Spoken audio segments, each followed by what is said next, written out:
Good evening, welcome to left and right. Telugu రాష్ట్రాల్లో ప్రజలు malaria, dengue లాంటి విష జ్వరాలతో అల్లాడుతున్నారు. అలాగని వైద్యం అందుబాటులో లేదా అంటే ప్రభుత్వ వైద్యం అందుబాటులో లేదు.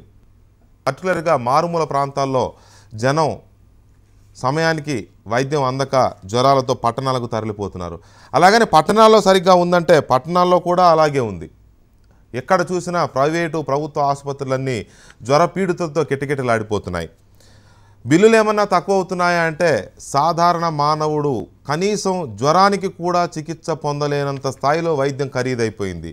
మలేరియా అంటే కనీసం 20-30 వేలు ఖర్చు అయిపోతుంది. ఇక డెంగీ అంటే 40-50 వేలు ఖర్చు పెట్టినా మనిషి బతికి ఇంటికి వస్తాడనే నమ్మకం లేదు. మరి ఇలాంటి వ్యాధులు ఆరోగ్యశ్రీలో ఎందుకు లేవు?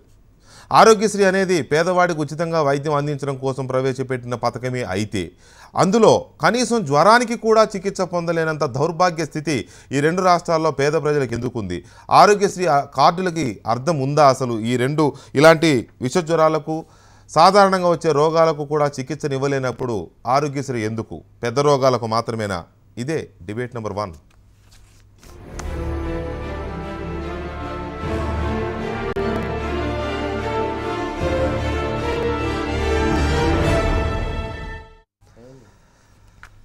రైట్, అది ఆరోగ్యశ్రీకి సంబంధించి అనారోగ్యశ్రీగా మారిపోయిన పథకం మీద డిబేట్ నెంబర్ 1లో చర్చలో పాల్గొనడానికి ప్రముఖ గ్యాస్ట్రోఎంట్రాలజిస్ట్ కాంగ్రెస్ పార్టీ నాయకులు డాక్టర్ వినయ్ కుమార్ గారు, అలాగే భారతీయ జనతా పార్టీ అధికార ప్రతినిధి ఆయుర్వేద వైద్య నిపుణులు డాక్టర్ ప్రకాష్ రెడ్డి గారు స్టూడియోలో ఉన్నారు.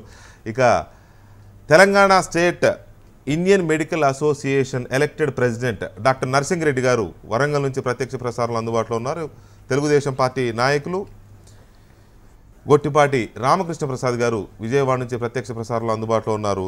ఇక సిపిఐ ఆంధ్రప్రదేశ్ పార్టీ నాయకులు ఈ హాస్పిటల్స్లో జరుగుతున్న తతంగాల మీద పోరాటం చేస్తున్న దోనేపూడి శంకర్ గారు కూడా మనతో ప్రత్యక్ష ప్రసారంలో మరి కాసేపట్లో అందుబాటులో రాబోతున్నారు.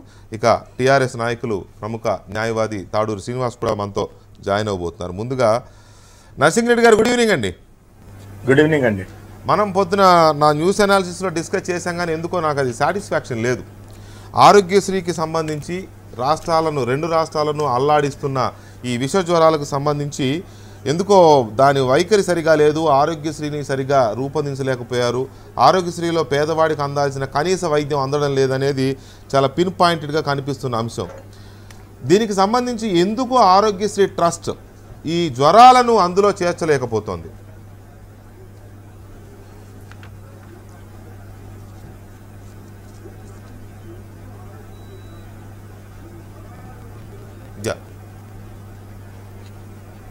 ఈ ఆరోగ్యశ్రీ మొదలు పెట్టినప్పుడు ఇది పేద ప్రజలకు కార్పొరేట్ వైద్యం కోసమే వచ్చిందనమాట.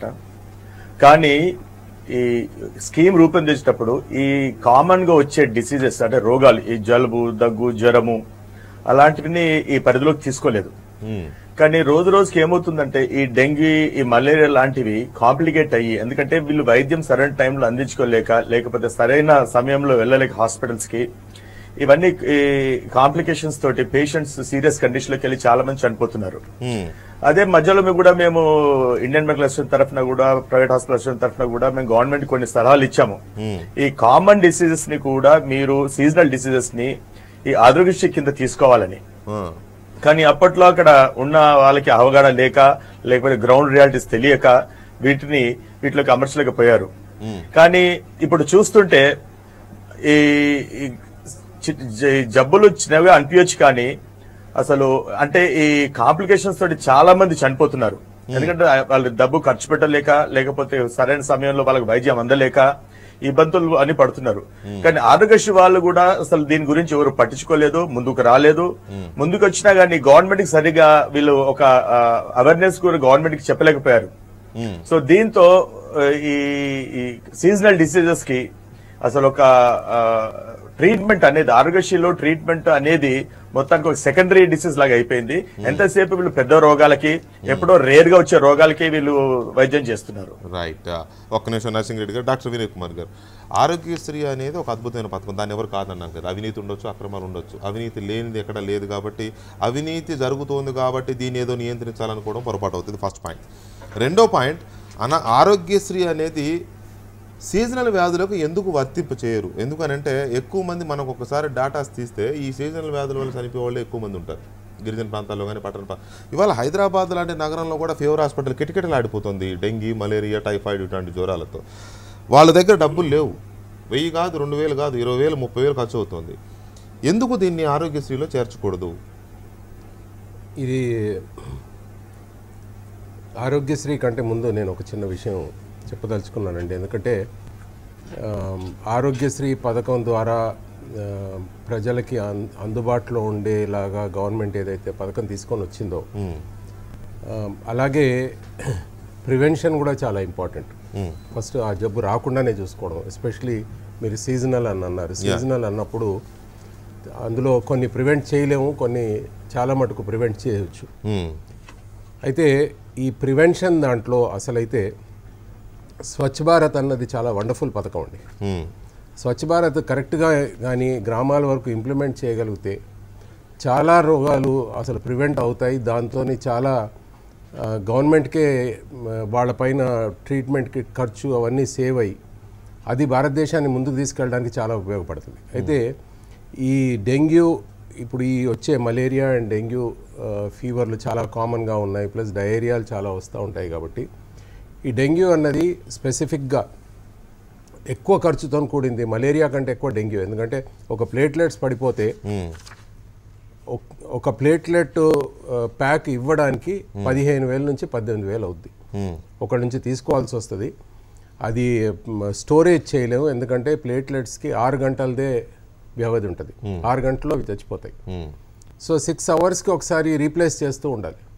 సో చాలా తక్కువగా ప్లేట్లెట్ కౌంట్ ఉంటే 4 సార్లు 24 అవర్స్లో రీప్లేస్ చేయాల్సి వస్తే 12 నుంచి 18,000 అంటే మీరు చెప్తున్న దాని ప్రకారం అది ప్రాణాంతక వ్యాధి. అబ్సల్యూట్లీ డెంగ్యూ అయితే పేదవాడు భరించలేనంత ఖర్చుతో కూడుకున్న వ్యాధి. అయితే అది స్పెసిఫిక్గా ఈ ఎయిడ్స్ ఈజిప్షియా అనే దోమలు ఏదైతే కుడితే వస్తుందో డెంగ్యూ వైరస్ వాటి నోట్లో ఉంటుంది. అవి పొద్దున పూట కుడతాయి ఎక్కువ మటుకు. సో ఆ ఫుల్ బట్టలు వేసుకొని ప్రివెంట్ చేయడం, నీళ్లు స్టాగ్నేట్గా ఉండకపోవడం, ఎందుకంటే అక్కడే గుడ్లు పెడతాయి.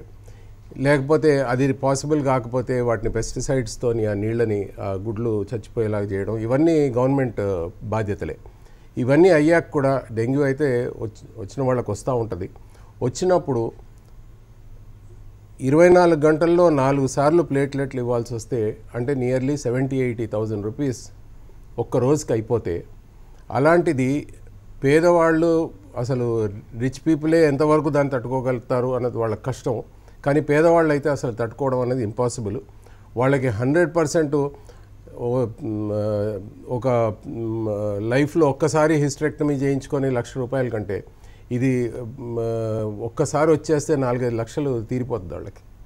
ఎక్కడి నుంచి తీసుకొని వస్తారు, వాళ్ళు ఏమేమి అమ్ముకొని తీసుకొని వస్తారు, వాళ్ళు ఇళ్ళు అమ్ముకొని రోడ్డు పైకి వచ్చారు. ఇద్దరు డాక్టర్స్ చెప్పిన దాని ప్రకారం, అక్కడ ఐఎంఏ ప్రెసిడెంట్గా నరసింహారెడ్డి గారు చెప్పిన దాని ప్రకారం కానీ, లేదా డాక్టర్ వినయ్ గారు చెప్పిన దాని ప్రకారం కానీ, డెఫినెట్గా ఇప్పుడు మన కళ్ళ ముందున్న జ్వరాలు కావు.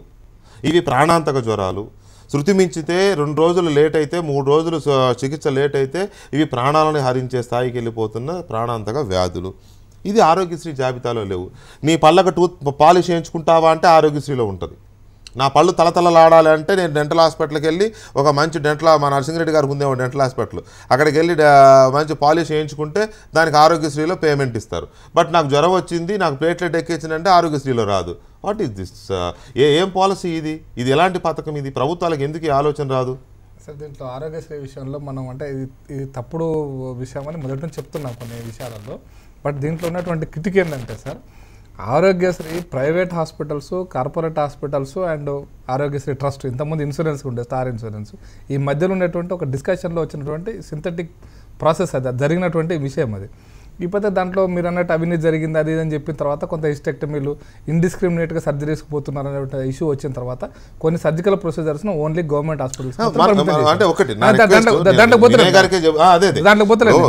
దీనికి సర్జరీ అవసరం లేని రోగం. అందుకోసం దాంట్లో ఒకటి నేనేంటంటే ఈయన అంటే దీనికి ఒక స్పెసిఫిక్గా ఇంత ఖర్చు అవుతుంది అనేది తెలియనటువంటి వాటిని వేటిని కూడా ఈ దీంట్లో చేర్చడం లేదు. దీంట్లో కుట్ర ఏంటంటే ఇప్పుడు సపోజ్ వినయ్ గారు చెప్పినారు కదా, ఒక రోజులో 20,000 కావచ్చు, 50,000 కావచ్చు, 60,000 కావచ్చు, 1,00,000 కావచ్చు, 4 రోజులు 4 లక్షలు కావచ్చు, పేషెంట్ రికవరీ కావచ్చు, కాకపోవచ్చు. ఇది ఇనార్డినేట్ అంటే అమౌంట్ ఫిక్స్డ్ అమౌంట్ లేనటువంటివి ఏవి కూడా ఆరోగ్యశ్రీ ప్రాజెక్టులో లేవు. ఇది టెక్నికల్గా మనం అర్థం చేసుకోవాల్సిన విషయం. కాబట్టి ఏంటంటే ఇది ఎందుకు పెట్టినారు అంటే, సపోజ్ ఉదాహరణకి మల్టిపుల్ ఫ్రాక్చర్స్ అనుకోండి, సింగిల్ బోన్ ఫ్రాక్చర్ అయితే ఆరోగ్యశ్రీలో ఉంది, మల్టిపుల్ ఫ్రాక్చర్ ఆరోగ్యశ్రీలో లేదు, లాంగ్ బోన్ ఫ్రాక్చర్ ఆరోగ్యశ్రీలో ఉంది, మల్టిపుల్ ఇంజురీస్ ఆరోగ్యశ్రీలో లేదు. ఎందుకు ఉండదు అంటే కార్పొరేట్ హాస్పిటల్స్ లో ఫిక్స్డ్ గా మాకు ఇంత వస్తాయి అనుకున్నప్పుడే ఆ ప్రొసీజర్స్ ను ఆరోగ్యశ్రీలో పెట్టుకున్నారు. ఫిక్స్డ్ గా రానటువంటి డిసీజ్ ని వేటిని కూడా వాళ్ళకి అంటే స్పెసిఫిక్ ఇంత ఖర్చు అవుతుందని చెప్పని వాటిని వేటిని కూడా ఆరోగ్యశ్రీలో పెట్టుకోవాలి. ఇది ఒక తతంగం. ఇది కూడా ఇవన్నీ కూడా ప్రైవేట్ హాస్పిటల్స్ ఉపయోగపడే విధంగా ఆరోగ్యశ్రీ రూల్స్ తయారు చేసుకున్నారు. అప్పుడప్పుడు డిమాండ్లు కూడా చేస్తుంటారు ప్రైవేట్. అట్లా అనుకోవడానికి కూడా నాకు ఎందుకో అంటే ఈ మలేరియా, డెంగీ లాంటి వీటిని ఆరోగ్యశ్రీ లిస్టులో చేర్పిస్తామంటే ప్రైవేట్ హాస్పిటల్స్ వద్దంటాయని నేను అనుకోవట్లే. ఎందుకు వద్దంటే ఆరోగ్యశ్రీ ట్రస్ట్ నుంచి వీళ్ళు ఆరోగ్యశ్రీకి ఒక కేసీట్ పంపిస్తారు ఈ ప్రోగ్రామ్ కింద. ఈవినింగ్ వరకు వాళ్ళు క్లియర్ చేసి పంపిస్తారు. వితిన్ 24 hours ఆరోగ్యశ్రీ ట్రస్ట్ వాళ్ళు క్లియర్ చేసేయాలి. చేసి ఇచ్చిన తర్వాత దీనికి 1,00,000 ఖర్చు అవుతుంది అనేటువంటి ఫిక్స్డ్ అమౌంట్ ఉండదు. రేపు పొద్దున ప్రైవేట్ హాస్పిటల్ 1,00,000 శాంక్షన్ అయిన తర్వాత 2 కావచ్చు, 3 కావచ్చు, 4 కావచ్చు కానివ్వండి సార్. అయితే దీనికి ఆరోగ్యశ్రీలో ఆ ప్రొవిజన్ లేదు. ఇప్పుడు ఉన్న సిస్టమ్ ప్రకారం ఆరోగ్యశ్రీలో ఇంతనే అంటే ఎవరికి ప్రొవిజన్, ఎవరి కోసం ప్రొవిజన్, అందుకోసమే కదా ప్రొవిజన్ లో మార్చుకోవాలి. హాస్పిటల్స్ కలిసి గవర్నమెంట్ కలిసి మార్చుకోవాలి. కరెక్ట్. అందుకోసం అంటే ఎవరి కోసం పెట్టారు? పథకమే ప్రజల కోసం. అందుకోసం చెప్తున్నాను. నేనేమంటే ప్రైవేట్ హాస్పిటల్స్, గవర్నమెంట్ హాస్పిటల్స్ కానీ ఈవెన్ ఆరోగ్యశ్రీ ట్రస్ట్ కూడా దీని విషయంలో పునరాలోచించాలనే విషయంలో నేను గట్టిగా మీ అభిప్రాయంతో ఏకీభవిస్తున్నాను. పునరాలోచన కాదు, అసలు ఆలోచన మొదలవ్వాల్సిందే. పేదవాడికి వచ్చే కనీస రోగాలు ఏంటి అంటే ముందు జ్వరం, తలనొప్పి. ఆ తలనొప్పిలో రకరకాల వ్యాధులు ఉండొచ్చు. మామూలుగా స్ట్రెస్ వల్ల వచ్చే తలనొప్పి ఉండొచ్చు, లేకపోతే ఇంకేదైనా బ్రెయిన్ ట్యూమర్ వల్ల వచ్చే తలనొప్పి ఉండొచ్చు. అటువంటి వాటి వల్ల ముందు అక్కడి నుంచి స్కానింగ్ అనేది ముందు అక్కడి నుంచి మొదలవ్వాలి. చికిత్స, ఆరోగ్యశ్రీ ట్రీట్మెంట్ అనేది అక్కడి నుంచి మొదలవ్వాలి. అది వదిలేసి రామకృష్ణ గారు మీ అభిప్రాయం ఏంటి? మనం పొద్దున మీరు కూడా లైవ్లో ఉన్నారు, కొద్దిసేపు మాత్రమే మనం చర్చించాం. ఎందుకో నాకు దీని మీద కొంచెం డీటెయిల్గా వెళ్ళాలి అనిపించింది. మీరు కూడా కొంత స్టడీ చేశారు, పొద్దున్న నుంచి స్టడీ చేసినట్టున్నారు. ఆరోగ్యశ్రీలో ఇవాళ విజయవాడ నగరంలో కావచ్చు, లేకపోతే విశాఖపట్నం ఏజెన్సీలో కావచ్చు, విశాఖపట్నం సిటీలో కావచ్చు, జ్వరం రాని సిటీ ఏదన్నా, జ్వరం రాని ఊరు ఏదన్నా ఉందంటే నేను అంగీకరించే పరిస్థితుల్లో లేను. ప్రతి ఊర్లో ఇవాళ జ్వరాలు విపరీతంగా ఉన్నాయి. ఎందుకంటే దోమలు ఉన్నాయి కాబట్టి. దోమలు ఎలాగో మనం ఆపలేం. రోజుకు 6 దోమలు చంపడం రోసే గారు చెప్పారు, కానీ సాధ్యం కాని పని అది. అందువల్ల ఈ జ్వరాలను ఆరోగ్యశ్రీలో ఎందుకు చేర్చరు? ప్రభుత్వాలకు ఎందుకు ఆ దిశగా ఆలోచన రావడం లేదు? జ్వరాలు అడ్డం పెట్టుకుని ప్రజలు దోచేసుకుంటారనా? ఇప్పుడు ఉదయం మీరు వెంకటకృష్ణ గారు నమస్తే. ఇప్పుడు ఉదయం మనం మాట్లాడుకున్న సందర్భంలో వచ్చినటువంటి, నేను పొద్దునే చెప్పాను మీతో, ఇది మంత్రి గారి దృష్టికి తీసుకెళ్ళి ఏదైనా అవకాశాన్ని బట్టి చూద్దాం మాట్లాడతా అని చెప్పాను. సార్ అనుకోకుండా మరలా సాయంత్రం మీతో ఈ డిబేట్లో పాల్గొనే అవకాశం లభించింది. ఇది అసలు ఫస్ట్ 2 అంశాలుగా మనం చూడాలి సార్. ఆరోగ్యశ్రీని 50 పడకల ఆసుపత్రి కంటే పైన ఉంటేనే ఆరోగ్యశ్రీని వర్తింపజేసే హాస్పిటల్గా నిర్ధారణ చేస్తా ఉన్నారు. ఒకటి. రెండోది, ఎందుకంటే అది ఎందుకు పెట్టారంటే పెద్ద హాస్పిటల్స్ అయితే వాళ్ళకి ఎక్విప్మెంట్ ఎక్కువ ఉంటుంది. ఈ ప్రాథమిక పిహెచ్సి సెంటర్స్ కానీ ప్రభుత్వ ఆసుపత్రుల్లో ఆ ఎక్విప్మెంట్ లేని సమయంలో దానికి ఆరోగ్యశ్రీని ఉపయోగించుకోవాలి అనేది అసలు ప్రాథమికమైనటువంటిది. కానీ రాను ఏమైందంటే కార్పొరేట్ ఆసుపత్రుల బలోపేతానికి ఈ ఆరోగ్యశ్రీని ఉపయోగిస్తా ప్రభుత్వ ఆసుపత్రులు బలహీనపరచడానికి ఇది ఉపయోగపడింది. ఈ రోజు ఏమైందంటే ప్రభుత్వ ఆసుపత్రుల్లో పూర్తిగా వైద్యం ఆరోగ్యశ్రీ రాకముందు ప్రభుత్వ ఆసుపత్రులు అద్భుతంగా ఉన్నాయని మనం చెప్పుకోవచ్చా? ఇన్ఫ్రాస్ట్రక్చర్ చాలా వరకు తెలుగుదేశం ప్రభుత్వంలో మాత్రం ఖచ్చితంగా ఇన్ఫ్రాస్ట్రక్చర్ డెవలప్ అయిందండి. దాని వరకు చెప్పగలను. అంటే డాక్టర్స్ చిత్తశుద్ధిగా పనిచేసేసారు అని నేను అన్నగాని, కానీ చాలా సందర్భాల్లో డాక్టర్స్ తో పనిచేపించే ప్రయత్నం జరిగింది. చాలా వరకు డాక్టర్లు పనిచేస్తా వచ్చారు. తర్వాత వచ్చినటువంటి దానిలో రిక్రూట్మెంట్స్ లేకపోవడం కొంత, మందులు ఇవ్వకపోవడం కొంత, ఈ ఆరోగ్యశ్రీ ఇందాక చెప్పాను సరే పెట్టింది సదుద్దేశంతోనే. కానీ రాను వచ్చినటువంటి ఇబ్బందులు ఏమైనాయి అంటే ఈ విధంగా, అంటే ఈ వాళ్ళు దీనికి ప్రభుత్వ ఆసుపత్రుల్లో దొరకని వైద్యాన్ని కార్పొరేట్ ఆసుపత్రులు అందిస్తా ప్రభుత్వ ఆసుపత్రుల్ని బలోపేతం చేయాల్సినటువంటిది దాన్ని బలోపేతం చేస్తే వీటిని బలహీనపరచడం రావడం వల్ల ఈ రోజు ఏమైందంటే ఇదే ఇప్పుడు పొద్దున మీరు అన్నట్టుగా ఎందుకు అడిగితే నేను పొద్దున మంత్రి గారితో అన్నాను. మంత్రి చెప్పారు, వారు ఇప్పుడు దీన్ని అంటే ప్రజల ధనాన్ని మనం ఏ విధంగా తీసుకెళ్ళి ఇప్పుడు కొంతమంది ప్లేట్లెట్స్ ఎక్కిచ్చేస్తా ఉన్నారు. ఇప్పటికే కార్పొరేట్ హాస్పిటల్స్ అని దాని మీద 50,000 60,000 రూపాయలు బిల్లులు వేస్తా ఉన్నారు. వాటిని అది అవసరమా కాదా అనేది డిఫైన్ చేయడానికి మన దగ్గర ఏ విధమైనటువంటివి లేవు. ఇందాక ఇప్పుడు ప్రకాష్ రెడ్డి గారు చెప్పినట్టుగా అంటే ఒక ఫిక్స్డ్ సిస్టమ్ కానప్పుడు దాన్ని పెడితే దానివల్ల వచ్చే ఇబ్బందులు ఒకటి. రెండోది, ప్రభుత్వ ఆసుపత్రుల్లోనే వైద్యాన్ని ఎటువంటి పరిస్థితుల్లోనూ బలోపేతం చేయాల్సినటువంటి అవసరం ఉంది. ప్రభుత్వ ఆసుపత్రుల నుంచే చిత్తశుద్ధిగా దాన్ని కల్పించాల్సిన అవసరం ఉంది అని చెప్పని, ఆ సేవలను అందించాల్సిన అవసరం ఉంది అని చెప్పి మంత్రి గారు కూడా ఉదయం అభిప్రాయపడటం జరిగింది. నేను వెంటనే మాట్లాడాను, పొద్దున ఇట్లా డిస్కషన్లో జరిగిందండి, ఇట్లా దీన్ని మనం ఏదైనా అవకాశం ఉంటుందా అంటే దానికి దీన్ని అంటే ఇప్పటికే జరుగుతున్నటువంటి ఇబ్బందులు చెప్తా, ఆల్రెడీ ఈ ఇబ్బందుల నుంచి మళ్ళీ అధిగమించడం కోసం మరిన్ని ఇబ్బందులు అంటే ఫిక్స్డ్ కానప్పుడు ఒకటి సార్ ఇబ్బందులు ఉన్నాయి. ఇబ్బందుల్ని అధిగమించడం కోసం వ్యవస్థ తయారవ్వాలి, వ్యవస్థలో ఎప్పటికప్పుడు లోపాలను సరిదిద్దుకోవాలి, అంతవరకు అందరం అంగీకరిస్తాం. అయితే ఏదో ఇప్పుడు ఇబ్బందులు ఉన్నాయి కాబట్టి ఈ జ్వరాలను ఆరోగ్యశ్రీలో చేరిస్తే కొత్త ఇబ్బందులు వస్తాయని చెప్పడం అనేది ఎందుకు అంత అంటే మీరని కాదు, మీ ప్రభుత్వాన్ని కాదు, తెలంగాణ ప్రభుత్వం కూడా అన్నీ కలిపి జ్వరాలను ఆరోగ్యశ్రీలో చేరిస్తే కొత్త ఇబ్బందులు వస్తాయని చెప్పడం ఎందుకో అంత ఆమోదయోగ్యమైన సమాధానంగా మాత్రం నాకు అనిపించట్లేదు. ఇవాళ మీరు ఏ గవర్నమెంట్ హాస్పిటల్కి వెళ్ళండి, ఏ ప్రైవేట్ హాస్పిటల్కి వెళ్ళండి, ఎక్కడ చూసినా జ్వర పీడితులే కనపడుతున్నారు. వాళ్ళని ఎవరు పట్టించుకోవాలి? ఎవరిది? సరే మీరు అన్నట్టు వాస్తవమే, అవసరం ఉన్నా లేకపోయినా ప్రైవేట్ హాస్పిటల్స్ రాసేస్తాయని. గవర్నమెంట్ హాస్పిటల్లో అవసరం ఉన్నా లేకపోయినా డయాగ్నోజ్ చేసే ల్యాబొరేటరీకి రాయడం లేదా, రక్త పరీక్ష చేయించుకురండి లేకపోతే ఆ టెస్ట్ చేయించుకురండి అని. ఎందుకంటే మరి అక్కడ కూడా కమిషన్లు వస్తాయి డాక్టర్లకి. జరిగేది ఎలాగో జరుగుతుంది సార్. మెడికల్ షాపుల్లో కమిషన్లు వస్తాయి, ల్యాబొరేటరీలో కమిషన్లు వస్తాయి. ఒక పల్లెటూరులో ఉండే ఆర్ఎంపీ డాక్టర్ హైదరాబాద్లో ఉండే పెద్ద డాక్టర్ దగ్గర పంపిస్తే అక్కడ కమిషన్ వస్తుంది. దీన్ని ఆపలేం కదా అని చెప్పేసి వీటిని వదిలేద్దామని అంటే మరి అది ఏ రకమైన వ్యవహారమో నాకు అర్థం కావట్లేదు. ఒకటి, నరసింహారెడ్డి గారు ఇక్కడ 10,000 ప్లేట్లెట్ కౌంట్ కంటే ప్లేట్లెట్ తగ్గినప్పుడు మాత్రమే ప్లేట్లెట్ ఎక్కించాలి అనేది ఒక వ్యాధి పరంగా చెప్పే సూత్రం. అయితే సరే కొన్ని గవర్నమెంట్ హాస్పిటల్స్ అంత తక్కువ లేకపోయినా చేసేస్తున్నాయి. 30,000 ఉండగానే ప్లేట్లెట్ ఎక్కించేస్తున్నారు, 40,000 50,000 బిల్స్ వసూలు చేసేస్తున్నారు. అంటే మీరు చెప్పకముందే నేను చెప్తాను, ఇందులో 2 యాంగిల్స్ ఉంటాయి. ఒకటి డబ్బులు సంపాదించే యాంగిల్ అయి ఉండొచ్చు, రెండోది పేషెంట్కి ఏమన్నా అయితే పేషెంట్ బంధువులు దాడులు చేస్తున్నారు కాబట్టి ముందు జాగ్రత్తగానే కాస్త అడ్వాన్స్ దీనికి కూడా వెళ్తుండొచ్చు, నేను కాదనల్లా. అయితే ఈ సీజనల్ వ్యాధుల్ని, అది టైఫాయిడ్ కావచ్చు, మలేరియా కావచ్చు, డెంగ్యూ కావచ్చు, ఇంకేటి ఏదైనా కావచ్చు, ఈ సీజనల్ వ్యాధుల్ని ఆరోగ్యశ్రీలో చేర్చడానికి ప్రైవేటు ఆసుపత్రులు ఏమైనా వ్యతిరేకమా? ప్రైవేట్ ఆసుపత్రులు ఏమైనా ప్రభుత్వం చేరుస్తామంటే ప్రైవేట్ ఆసుపత్రులు వద్దన్నాయా? ఎందుకు ఇది ఇంతవరకు తెర మీదకి రాలేదు? ఎప్పుడు కూడా ప్రైవేట్ హాస్పిటల్స్ వ్యతిరేకంగా లేరు. అయితే ఇంతకుముందు కూడా స్వైన్ ఫ్లూ వచ్చినప్పుడు కూడా ప్రైవేట్ హాస్పిటల్స్ ముందుకు వచ్చాయి, మేము వీళ్ళందరికీ కూడా ట్రీట్మెంట్ చేస్తామని చెప్పి. అయితే దీంట్లో మనకి ఆరోగ్యశ్రీలు ఏంటంటే చాలా టెక్నికల్ ప్రాబ్లమ్స్ ఉంటాయి. ఎట్లా అంటే ఇప్పుడు మనము డయాగ్నోస్ అంటే ఈ రోజు మన ఒక పేషెంట్ ని ఆరోగ్యశ్రీలో పరిధిలోకి తీసుకొని రావాలంటే ఫస్ట్ అది డయాగ్నోస్ అవ్వాలి. అంటే ఇప్పుడు డెంగ్యూ లాంటి కేసు తీసుకోండి, డెంగ్యూ లాంటి కేసులు ఏమవుతుంది, ఈ జ్వరం వచ్చి జలుబు వచ్చి ఇవన్నీ వచ్చి స్టేజ్ అంటే ఒక 10 రోజులు అయ్యాక అప్పుడు దీన్ని డయాగ్నోస్ అవుతుంది. అంటే ఇప్పుడు ప్లేట్లెట్ కౌంట్స్ తగ్గిపోయి డెంగ్యూ పాజిటివ్ వచ్చి అంటే ఈ 6-7 days ఆఫ్ విండో పీరియడ్ ఆరోగ్యశ్రీలో కవరేజ్ రాదు. కానీ ఆరోగ్యశ్రీ కవరేజ్ వచ్చాక ఆ పేషెంట్ కండిషన్ ఎంత క్రిటికల్ గా ఉంటుందంటే బయటికి వస్తారో లేడో కూడా మనకు తెలియదు.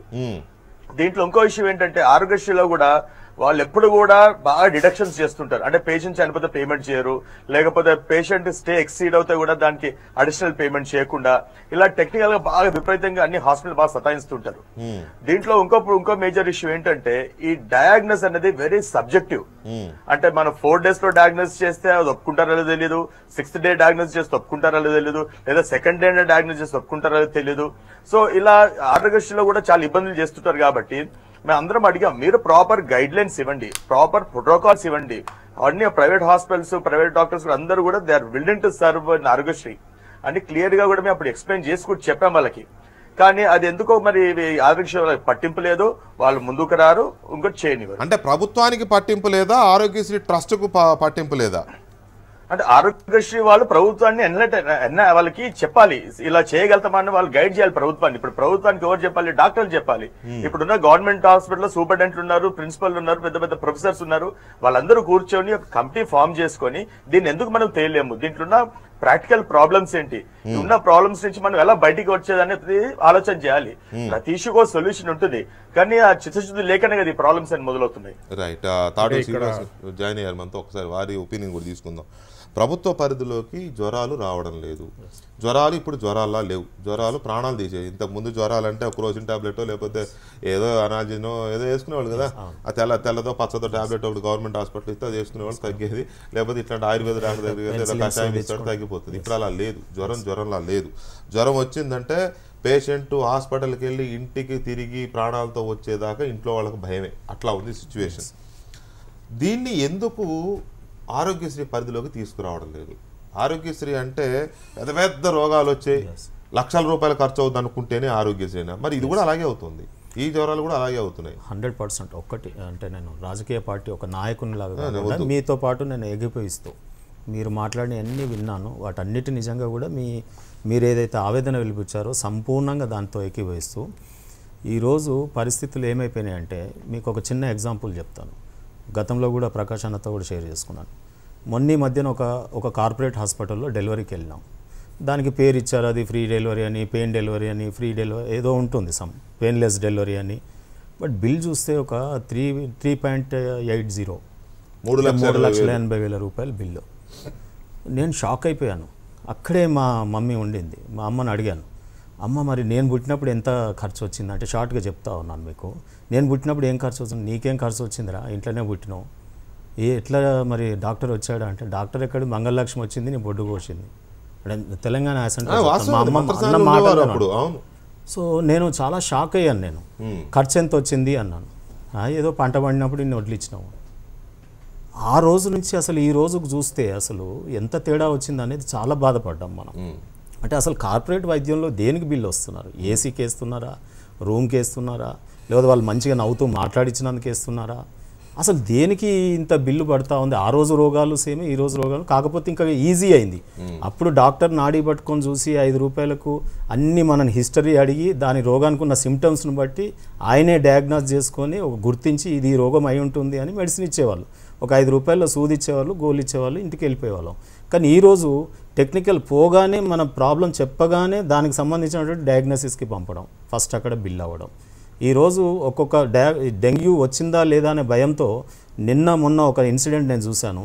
ఈ మధ్యన జిహెచ్ఎంసీ కార్మికులు ధర్నా చేశారు, దోమలు పెరిగిపోయినాయి, నువ్వు పోయి టెస్ట్ చేయించుకోనరా. అక్కడికి పోతే ఎంత, 1,500 రూపాయలు. అంటే మామూలు జ్వరం వచ్చినా ఏ జ్వరం వచ్చినా కనీసం దానికి సిమ్టమ్స్ కూడా అడగకుండానే డాక్టర్లు ఆ హాస్పిటల్స్ వారి కన్సల్ట్ ఉన్నటువంటి డయాగ్నోసిస్కి పంపించడం జరుగుతూ ఉంది. సో అంటే ఒక అవకాశం దొరికింది కాబట్టి నేను చెప్తా ఉన్నాను, మీ వేదికగా ఒక చక్కటి అవకాశం వ్యవస్థ. నేను కూడా బాధితున్నా, రీసెంట్ బాధితున్నా నేను కూడా. మీరు అన్నది 100% కరెక్ట్. అయితే నేను అనేది ఏంటంటే ఒక్క డెంగ్యూ ఒక్క మలేరియా ఈ రెండింటిని మినహాయిస్తే వ్యవస్థ బాగుపడిపోతుందా? ఇప్పుడు ఆరోగ్యశ్రీలో జరుగుతున్నవన్నీ నేను అనేది ఇప్పుడు ఆరోగ్యశ్రీలో వ్యాధుల పేరుతో, రోగాల పేరుతో, చికిత్స పేరుతో అవినీతి జరగడం లేదా అంటే జరుగుతుంది. హాస్పిటల్స్ ఒప్పుకుంటాయి, హాస్పిటల్స్ అసోసియేషన్స్ ఒప్పుకుంటాయి, డాక్టర్స్ ఒప్పుకుంటారు, ప్రభుత్వం ఒప్పుకుంటారు, అందరూ ఒప్పుకుంటారు. ఆరోగ్యశ్రీ ఆగుతుందా? బిల్లులు కోట్ల రూపాయల బిల్లు చెల్లిస్తున్నారు కదా. నేను అడిగేది ఏంటంటే ఇక మిగిలింది రెండే, ఇక మిగిలింది రెండే. రోజుకి 2 చనిపోతున్నారు, అవి పెరిగే ప్రమాదం ఉన్నది. ఢిల్లీలో చూసాం కదా. అదే సార్, చనిపోతున్నారు. ఈ రెండింటిని చేరిస్తే నష్టం ఏంటి? పేదవాడికి ఉచిత వైద్యం అంటే వచ్చేది జ్వరమే, ప్రధానంగా వచ్చేది జ్వరమే ఈ సీజన్ లో.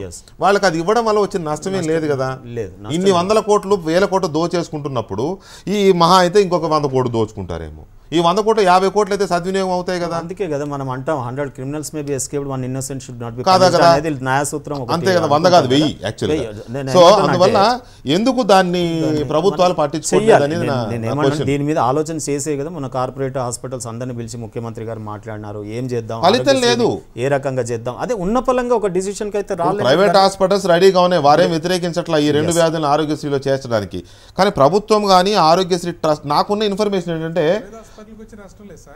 ఏమండి ప్రైవేట్ ఆసుపత్రులకు వచ్చే కార్పొరేట్ ఆసుపత్రులకు వచ్చే నష్టం లేదు ఆరోగ్యశ్రీలో నేర్చడం వల్ల.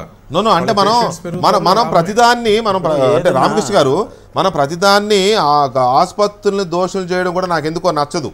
నేను దోషం అంటలేదు సార్, అంటే వాళ్ళు ఏదో దోచేసుకుంటారు అనేది దోచుకోవడం అనేది వ్యవస్థీకృతం అయినప్పుడు దోచుకోవడాన్ని అలవాటు చేసింది మనమైనప్పుడు వాళ్ళు ఏదో దోచేసుకుంటారు వాళ్ళు ఎందుకు వద్దంటారని అంటే ఇప్పుడు విద్యా దురుద్దేశం ఉందని అనడం లేదు, కానీ విద్యా వైద్యం రెండు కార్పొరేటీకరణ అయిన తర్వాత ఇప్పుడు గతంలో పాటలు మనం ఏం చూసాం, నేను రాను బిడ్డో సర్కారు దవాఖానకనే చూసాం. ఇప్పుడు ఏమంటున్నాం, ఠాగూర్ బిడ్డ కార్పొరేట్ దవాఖాన చనిపోయిన డెడ్ బాడీకి పెట్టి బిల్లులు తీసుకోవడం జరుగుతుంది. స్కామ్లు ఉన్నాయి, ఫీజు రీంబర్స్మెంట్ కూడా మనం అన్నాం. విద్యా కార్పొరేటీకరణ అయిన తర్వాత దాంట్లో కూడా ఎంత స్కామ్లు ఉన్నాయి, అయినా ఇక తప్పలేదు కదా ప్రభుత్వానికి. మేము కొంత ప్రక్షాళన చేసిన ఈ కార్పొరేట్ వైద్య రంగం కూడా అదే రకంగా ఉంది. ఇంకా కూడా ఈ కార్పొరేటర్ రంగం నుండి ఉన్న వాళ్ళే ఇప్పుడు పరిపాలకులు అయినారు. ఇప్పుడు నేను అనేది ఏంటంటే, సరే XYZ నేను పార్టీల పేరు కానీ విమర్శ ధోరణికి కానీ కార్పొరేట్ వైద్య రంగం నుండి మినిస్టర్స్ అయినారు, కార్పొరేట్ విద్యారంగం నుండి మినిస్టర్స్ అయినారు. వారు ఏ ప్రయోజనాలను కాపాడతారు, ఏ రకమైనటువంటి లైన్ తీసుకుంటారు మనం అందుకే అమర్త్య సేన్ గారు మొన్న ఏమన్నారంటే, రిపోర్ట్ మొన్న ఈ మధ్యనే మొన్న అన్నారు వారు స్టేట్మెంటు, ప్రపంచమంతా కూడా ప్రజారోగ్య వైద్యానికి మరలుతూ ఉంటే ప్రభుత్వాలు, మన ఇండియాలో మాత్రం మనం ఇంకా కార్పొరేటీకరణ వైపు కార్పొరేటీకరణ వైద్యం సైడ్ మనం ఎందుకు వెళ్లాల్సి వస్తుంది అనేది ఒకటి. డాక్టర్ వినయ్ గారు నేను నా డిబేట్ని ప్రజలు ఇప్పుడు సఫర్ అవుతున్న malaria, dengue, typhoid, swine flu ఇటువంటి వాటికి ఉచితంగా ఆరోగ్యశ్రీ కింద చికిత్సనివ్వండి, ఎందుకు ఇవ్వరు అని ప్రశ్నించడం కోసమే నా డిబేట్ని కన్ఫైన్ చేయదలుచుకున్నా. ఆరోగ్యశ్రీలో అవినీతి జరుగుతుంది, అక్రమాలు జరుగుతున్నాయి, కార్పొరేట్ హాస్పిటల్ దోచేసుకుంటున్నాయి, ఇవన్నీ నిజం, అబద్ధం ఎవరు అనడంలా. అవన్నీ అరికట్టలేకపోతున్నాం కాబట్టి వీటిని యాడ్ చేస్తే ఇంకింత దోచుకుంటారని యాడ్ చేయట్లేదంటే అది అన్యాయం. అంటే పేదవాడి దగ్గరికి వచ్చేసరికి మనకు అవినీతి గుర్తొస్తుందా అనేది, అంటే అది reasonable. That's what I'm saying. మనం ఆసుపత్రుల దోపిడీ మీద ఏ ఆసుపత్రి ఎంత దోచుకుంటుంది, ఏ ఆసుపత్రిలో ఎంత ఫీజు ఉండాలి, ఇవి చర్చిద్దామంటే చర్చిద్దాం. ఎందుకంటే అక్కడ IMA ప్రెసిడెంట్ ఉన్నాడు, అక్కడ ఒక అడ్వకేట్ ఉన్నారు, ఇక్కడ ఒక అడ్వకేట్ ఉన్నారు, ఇక్కడ ఒక ఆయుర్వేదం డాక్టర్ ఉన్నారు, ఎక్స్పర్ట్ డాక్టర్ ఉన్నారు, చర్చిద్దాం. బట్ నా మెయిన్ క్వశ్చన్, నా కాన్సన్ట్రేషన్ అంతా కూడా ఇప్పుడున్న ఈ జ్వరాలు, ఈ స్వైన్లు, వీటిని ఎందుకు చేర్చరు? 100% చేర్చాలండి. దానికి అసలు ఎవరు వీటిని చేర్చొద్దు అని ప్రైవేట్ పబ్లిక్ కానీ డాక్టర్లు కానీ కార్పొరేట్ హాస్పిటల్స్ కానీ ఎవరు కూడా అన్నారు చేర్చొద్దని. ఏ ఒక్క మనిషి కూడా ఇది చేర్చొద్దు, ఇందులో ఈ ప్రాబ్లమ్స్ అవుతున్నాయి. కానీ ప్రాబ్లమ్స్ అసలు మీరు ఇప్పుడు నేను డిబేట్ చేయను అంటే ఇప్పుడు అక్కడి నుంచే ఒప్పుకుంటాను నేను. కానీ స్టార్ట్ అయింది ఇప్పుడు 2005-06లో ఎప్పుడైతే ఆరోగ్యశ్రీ వచ్చిందో అప్పుడు అన్ని జబ్బులు ఉన్నాయి అందులో. కానీ ఇప్పుడు నరసింహారెడ్డి గారు అన్నారు సెకండ్ డే స్కెప్టికల్ అవుతున్నారు, ఫోర్త్ డే డయాగ్నోసిస్ కరెక్టా. మరి ఇదంతా చేసుకున్నది కార్పొరేట్ హాస్పిటల్స్ కదా. వాళ్ళు ఒక హిస్టరెక్టమీ ఇందులో రాదు అన్నప్పుడు అపెండిక్స్ చేస్తున్నామని చెప్పేసి హిస్టరెక్టమీ చేశారు, బిల్ అలా పంపించారు. ఇవన్నీ చేసినందుకు దీనివల్ల ఖర్చులు ఎక్కువైపోతున్నందుకు ఇది ఎలా కంట్రోల్ చేయాలి తెలియక కొన్ని రెస్ట్రిక్షన్స్ పెట్టారు. ఆ రెస్ట్రిక్షన్స్లో ఇవాళ పేద ప్రజలు సఫర్ అవుతా ఉన్నారు. 100% ఆరోగ్యశ్రీ ప్రతి ఒక్కరికి రావాలి.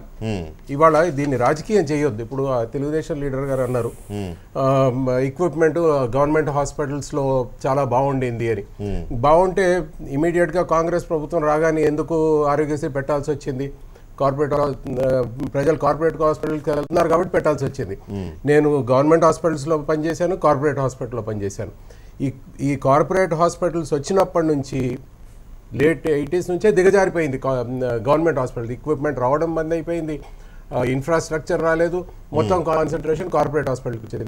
ఇవాళ పేద ప్రజలు కూడా హాస్పిటల్కి వచ్చినప్పుడు ఇక్కడ నువ్వు ఖర్చు భరించలేవు, నువ్వు గవర్నమెంట్ హాస్పిటల్కి వెళ్ళు, మేము అక్కడ మాట్లాడతాము బాగా చూసుకునేలాగంటే ఎంత సార్ 1,50,000 2 లక్షలు అయితే అయింది, మాకు ఇక్కడనే చేయండి ట్రీట్మెంట్, మేము గవర్నమెంట్ హాస్పిటల్కి వెళ్ళాము అని ఎంతోమంది పేషెంట్స్ అన్నారు నాతోనే. ఓకే. సో ఈ పరిస్థితుల్లో ఈ కార్పొరేట్ హాస్పిటల్స్ కల్చర్ వచ్చేసాక గవర్నమెంట్ ఎప్పుడైతే ఈ ఆరోగ్యశ్రీ పథకం తీసుకొని వచ్చిందో వాళ్ళ మద్దతుగా నిలబడడానికి, అప్పుడు పేద ప్రజలకి ఏదైతే వస్తున్నాయో వాళ్ళ ఖర్చులు ఏదైతే భరించలేరో, రోజుకి ₹1,00,000 ఖర్చు ఒకవేళ 4 ప్లేట్లెట్లు ఇవ్వాల్సి వస్తే ఏదైతే భరించలేరో వాటి పక్కన 100% నిలబడాల్సిన బాధ్యత గవర్నమెంట్కి ఉంది. ఈ రెస్ట్రిక్షన్స్ పెట్టి మేము ఇది ఇవ్వలేము అంటే మీరు ఏం చేస్తున్నారు? ప్రజల్ని చంపేస్తున్నారు. దాంతో మీరు వాళ్ళు ఈధర్ జబ్బుతో చచ్చిపోతారు, లేకపోతే డబ్బులు ఖర్చు పెట్టలేక. మొన్న అతను ఆ రైతు వచ్చాడు, కొడుకు బాగుపడ్డం లేదు, డబ్బు నేను పెట్టలేకపోతున్నాను అని చెప్పి ఎలక్ట్రిక్ పోల్. అది కూడా లేదు ఆరోగ్యశ్రీలో. ఢిల్లీలో అది కూడా ఆరోగ్యశ్రీలో రోడ్డు మీద చచ్చిపోవాలా? ఢిల్లీలో డెంగ్యూ ఫీవర్ తో బాబుని అడ్మిట్ చేయడానికి వెళ్తే రెఫ్యూజ్ చేస్తే హాస్పిటల్ వాళ్ళు 4 హాస్పిటల్ తిరిగిన తర్వాత చనిపోతే డిలే చేసిన చనిపోయారని బిల్డింగ్ మీదకి వెళ్ళి పడి. అందుకే కేంద్ర బడ్జెట్ లో కూడా మనకి నీతి ఆయోగ్ మొన్న ఏమనింది? అయ్యా శ్రీనివాస్ గారు మీకు నమస్కారం. ప్రతి దాన్ని మనం ఎక్కడో ఢిల్లీలో జరిగింది నేను అనేది మన ఆరోగ్యశ్రీ చెయ్యాలి. ఆరోగ్యశ్రీ అక్కడ లేదన్నా. ఆరోగ్యశ్రీ మనం పెట్టుకున్నాం, మన ప్రజల కోసం మనం పెట్టుకున్నప్పుడు పెట్టుకున్నది ఏదో పెట్టుకుని మనం చంకలు గుద్దుకున్నాం, అద్భుతమైన పథకం పెట్టుకున్నామని కొనసాగిస్తున్నారు. గొప్ప విషయం ఏంటంటే తెలంగాణ ప్రభుత్వం కొనసాగిస్తుంది, ఆంధ్రప్రదేశ్ ప్రభుత్వం కొనసాగిస్తుంది. ఆ కొనసాగించేదాన్ని మరింత ప్రజలకు దగ్గర చేయాలి. ఆ ప్రజలు కూడా ఎవరు? రెక్కాడితే కానీ డొక్కాడని పేద ప్రజలు, శుభ్రత పరిశుభ్రత లేని గ్రామాల్లో గిరిజన గూడాల్లో ఉండేవాళ్ళు, లేదా హైదరాబాద్ నగరంలో చాలా మున్సిపల్ మురికివాడల్లో ఉండేవారు. వారి కోసం ఎక్స్టెండ్ చేయమని అడుగుతున్నాను. ముఖ్యమంత్రి గారు సమీక్ష చేశారు, కార్పొరేట్ రంగాన్ని రిక్వెస్ట్ చేశారు, మొన్న మధ్యన మీటింగ్ అయింది, దాని మీద తీవ్ర ప్రయత్నం చేస్తా ఉన్నాం. నేను ఒక సొల్యూషన్ చెప్తాను సార్. ప్రతి ప్రైవేట్ హాస్పిటల్కి వాళ్ళు ఎక్విప్మెంట్ ఇంపోర్ట్ చేసుకోవడానికి కానీ, కన్జ్యూమబుల్ ఇంపోర్ట్ చేసుకోవడానికి కానీ, ఎక్సైజ్ డ్యూటీ కానీ, కస్టమ్స్ డ్యూటీ కానీ, అదర్వైజ్ ఆల్ ట్యాక్సెస్ ఎగ్జంప్షన్. ఎందుకోసం అంటే 30% పేద వాళ్ళకు ట్రీట్మెంట్ ఇవ్వాలండి, ఫ్రీ ఆఫ్ కాస్ట్ ట్రీట్మెంట్ ఇవ్వాలండి. నేనేమంటే 30% ఇమ్మీడియట్ నేనేమంటున్నా అంటే సార్ ఏమంటారు, ఇంపోర్ట్ డ్యూటీ అందరూ పే చేయాల్సిందే. టాక్సెస్ కస్టమ్స్ లో దేంట్లో కూడా రాయితీలు లేవు సార్. ఆల్ కన్జ్యూమబుల్ సెంటర్ అని పెట్టుకున్నప్పుడు నువ్వు అన్ని కన్జ్యూమబుల్ పెట్టుకుంటారు. హాస్పిటల్ కాకుండా రీసెర్చ్ సెంటర్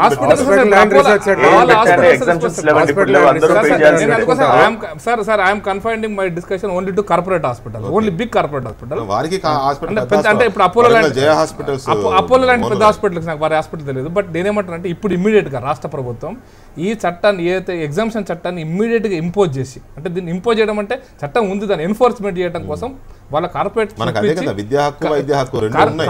నొప్పించి ఈ డెంగ్యూ ఫీవర్స్ కానీ ఇమ్మీడియట్ గా అయితే తాత్కాలికంగా ఉన్నటువంటి దాన్ని కార్పొరేట్ హాస్పిటల్లో ట్రీట్మెంట్ చేసే విధంగా, ఫ్రీ ట్రీట్మెంట్ చేసే విధంగా ఇమ్మీడియట్ గా 2-3 రోజుల్లో ప్రయత్నం చేయొచ్చు. దాన్ని రాష్ట్ర ప్రభుత్వం, ఇక్కడ ప్రభుత్వం కానీ అక్కడ ప్రభుత్వం కానీ చేస్తే దానివల్ల కొంత సమస్య పరిష్కారం, కొంత సివియారిటీ తగ్గుతుంది అనేది నా అభిప్రాయం అండి. ఇది మీ ద్వారా నేను చెప్పదలుచుకున్నాను. రైట్. నరసింగారెడ్డి గారు, సరే ఇప్పుడు ఈ జ్వరాలను ఎందుకు చేర్చట్లేదంటే చేర్చాలనే ఏకాభిప్రాయం వస్తుంది, కానీ మరి ప్రభుత్వం ఎందుకు చేర్చట్లేదో అనేది ఆలోచించాలి విషయం. లక్షల రూపాయలు ఖర్చు అవుతున్నా కూడా పేదలు భరించలేక ప్రాణాలు పోగొట్టుకుంటున్నారు.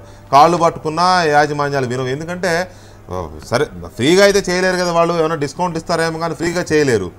అలాగని చెప్పి ప్రభుత్వం ఇవ్వనప్పుడు వీళ్ళు భరించగలిసిన భరిస్తారు, లేనప్పుడు ఇక ప్రాణాలు గాలిలో పెట్టేసి చచ్చిపోతూ ఉంటారు. ఇక్కడ ఒక పెద్ద మౌలికమైన ప్రశ్న ఒకటి వినయ్ గారు లేవనెత్తారు. హాస్పిటల్స్లో అసలు ఏమైనా రెగ్యులేషన్ ఉందా ఫీజులు వసూలు చేయడానికి? ఇప్పుడు స్టార్ హోటల్స్ లాగా హాస్పిటల్స్ కూడా ఏమైనా స్టార్స్ ఉన్నాయా? 50 పడకలు అయితే ఎంత, 100 పడకల ఆసుపత్రి అయితే ఎంత, 1000 పడకలు అయితే ఎంత, ఈ ఆసుపత్రిలో రూమ్కి ఎంత ఉండాలి, ఏ ఆసుపత్రి రేంజ్లో ఏ రూమ్కి ఎంత ఉండాలి? అక్కడ ఒకవేళ సపోజ్ ఒక ఆర్ఎంపీ దగ్గర అయితే దాన్ని డెక్స్ట్రోజ్ అంటారు, గ్లూకోజ్ ఏమండి, డెక్స్ట్రోజ్ ఎక్కిస్తే ఎంత వసూలు చేయాలి? అదే మా హనుమకొండ జే హాస్పిటల్లో డెక్స్ట్రోజ్ ఎక్కిస్తే ఎంత వసూలు చేయాలి? అపోలోలో ఎక్కిస్తే ఎంత వసూలు చేయాలి? ఇలాంటి రెగ్యులేషన్స్ ఏమన్నా ఉన్నాయా? ఎవరు ఇష్టం వచ్చినంత వాళ్ళు ఛార్జ్ పెట్టేసుకోవచ్చా? చట్నీస్లో ఇడ్లీ ఒక రేటు ఉంటుంది, ఇంకో మినర్వాలో ఇడ్లీ ఒక రేటు ఉంటుంది, అట్లాగే మీరు కూడా ఎవరు ఇష్టం వచ్చిన వాళ్ళు పెట్టేసుకుంటారా? ఇప్పుడు మనకి ఆంధ్రప్రదేశ్ ప్రొవిన్షియల్ ఎస్టాబ్లిష్మెంట్ యాక్ట్ అనేది ఒకటి మనకు 2007 లో వచ్చిందండి. ఆ టైంలో ఏంటంటే ఈ హాస్పిటల్స్ అన్ని కూడా మినిమం రిక్వైర్మెంట్స్, మినిమం ఫెసిలిటీస్ తోటి ఎస్టాబ్లిష్ చేయాలి. దానికి డిఎంహెచ్ఓ పర్మిషన్ ఇవ్వాలి.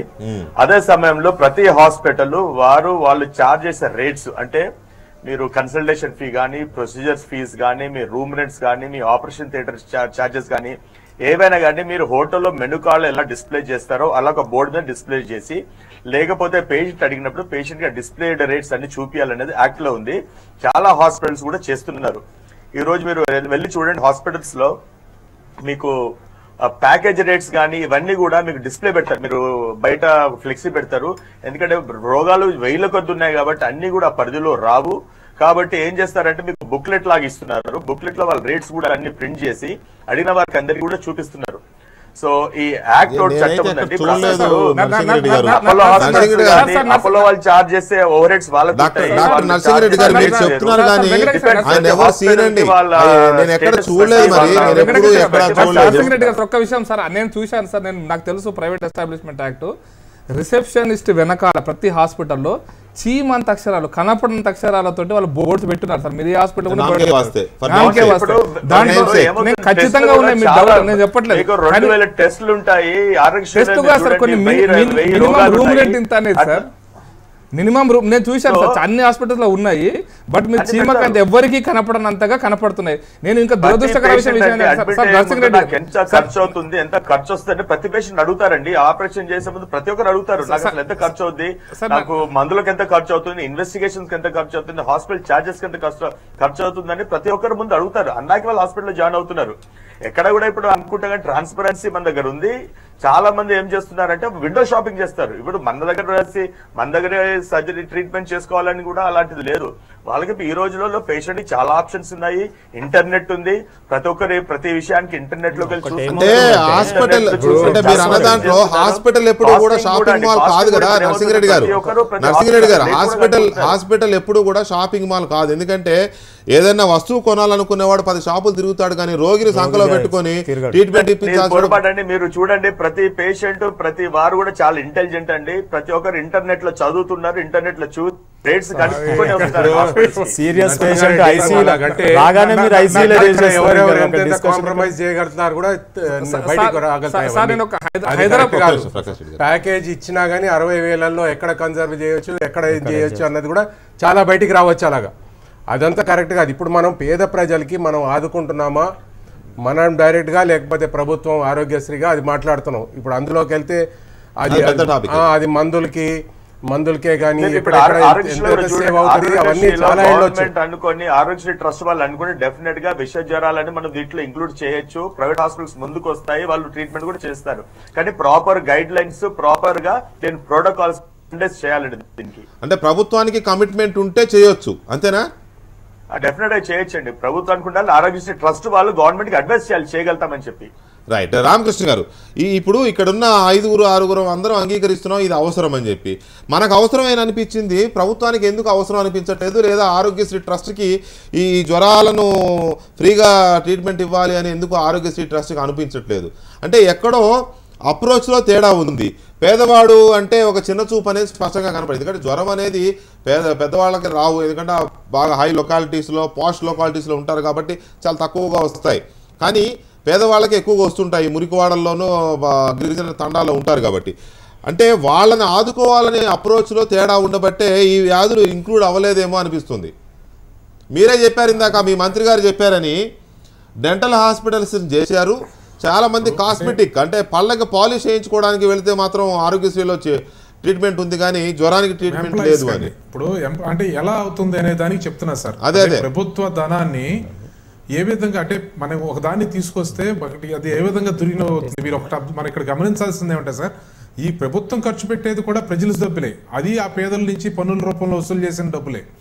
ఇప్పుడు దాన్ని సాధ్యమైనంత తక్కువ దుర్వినియోగం అయ్యే విధంగా మనం దుర్వినియోగం కాకుండా చూడటం, ఒకవేళ దుర్వినియోగం అయ్యేటప్పుడు సాధ్యమైనంత వరకు ఎంత తక్కువ దుర్వినియోగం అయ్యే విధంగా చూడాల్సినటువంటి బాధ్యత ఉంటుంది. అంటే ఇప్పుడు మనం చెప్పినట్టుగా ఇందాక చెప్పినట్టుగా ఇప్పుడు అపెండిసైటిస్ ఆపరేషన్ చేసి వ్యాసెక్టమీ చేసినట్టు అంటే అలాంటి ఆరోగ్యశ్రీలో చాలా ఆపరేషన్స్ సార్. అది మరి దానిలో ఎవరి మీద చర్యలు తీసుకుంటారు, ఎంతమంది మీద చర్యలు తీసుకుంటారు? ఈ పేషెంట్స్ అందరినీ కూర్చోబెడితే ఇది ఒక వ్యవస్థలో ఎలా అయిపోతుందంటే అలా అయిపోయే పరిస్థితి ఉంది.